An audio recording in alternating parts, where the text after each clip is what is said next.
La historia de la banca es una historia de optimización, de reducción de costes y sobre todo de cortar intermediarios.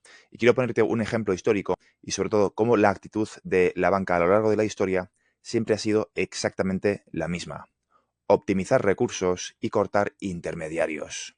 Y esto puede parecer algo novedoso para un público no informado, pero en realidad, si echas un vistazo a lo que ha ocurrido en los últimos siglos, no es nada nuevo. Ahora está ocurriendo con tecnologías de contabilidad distribuida. Pero en este vídeo quiero contarte exactamente un caso en concreto muy evidente y fácil de entender de cómo los banqueros están interesados en ser los primeros en hacerlo. Sobre todo porque si lo haces antes que tus competidores, lo que ocurre es que tu competidor acaba quebrando y acabas comiéndote la cuota de mercado que tu competidor quebrado deja atrás. Este es el incentivo real detrás de los bancos adoptando tecnologías de contabilidad distribuida. Quizá porque no todos los bancos están preparados para esta transición. Algunos lo estarán más que otros, otros tendrán una gestión más eficiente y otros tendrán una gestión más ineficiente. Y ahí es donde va a estar el negocio, la siguiente concentración bancaria histórica que vamos a vivir en los próximos meses.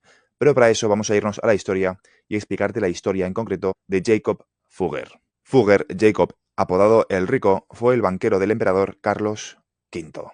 Comenzó su riqueza con el comercio de fustanes, sedas y especias por Alemania, Italia, Países Bajos y Polonia, ocupándose también de transferencias de fondos y transacciones financieras. El banquero encontró nuevas expectativas de negocio en la explotación de yacimientos de cobre situados en lo que entonces era el norte de aquel reino y hoy es Eslovaquia, en asociación con un minero local. Su banco se convirtió entonces en una empresa mundial que mantenía negocios no solamente con el imperio, sino con Inglaterra y con la curia romana.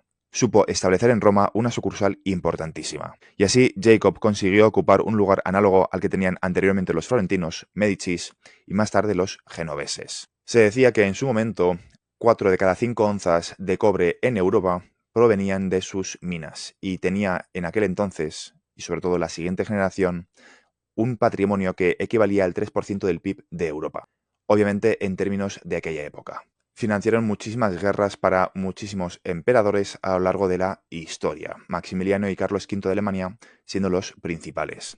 Pero también fueron los que financiaron que el Papa tuviese la Guardia Suiza. Y gracias a una serie de favores que realizó a un Papa en concreto, le dieron como recompensa el control de la moneda del Estado Pontificio. Hizo muchísimo dinero con el cobre y la plata, pero el ejemplo que te quiero poner en este vídeo es el siguiente. Lo que estás viendo en pantalla es la ruta que había de especias, en concreto de la pimienta, antes de que este banquero revolucionara la forma en la que se transmitía la pimienta